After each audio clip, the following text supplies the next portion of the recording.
नमस्कार दोस्तों, आरुषि देहाती ब्लॉग में आप सभी का स्वागत है। तो आज हम अकेले ही एक गीत गाने चल रहे हैं दोस्तों। आप लोगों को कैसा लगा कमेंट में ज़रूर बताना। ये कजरी गीत है दोस्तों। तो देर ना करते हुए चलिए सुनाते हैं प्यारा सा कजरी गीत। धनिया रहियो गुलाबी रंग रनिया, कौने गुण सावर भइलू ना। धनिया रहिलो गुलाबी रंग रनिया, कौने गुण सावर भइलू ना।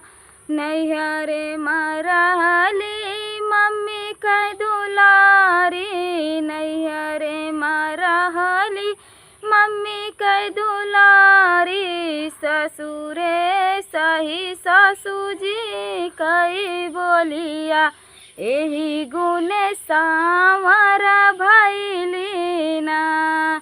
ससुरे माँ सही सासुजी कर बोलिया, यही गुण सावर भइली ना। धनिया रहियो गुलाबी रंग रनिया, कौने गुण सावर भइलियो ना। धनिया रहियो गुलाबी रंग रनिया, कौने गुण सावर भइलियो ना। नैहरे मरहली भाभी कह दुलारी, नैहरे मरहली भाभी कह दुलारी। ससुरे मसाही जेठान जी कह बोलिया, एही गुने सावर भइली ना। ससुरे मसाही जेठान जी का बोलिया, यही गुने सावर भइली ना। धनिया रहियो गुलाबी रंग रनिया, कौने गुण सावर भइलियो ना। धनिया रहियो गुलाबी रंग रनिया, कौने गुण सावर भइलियो ना।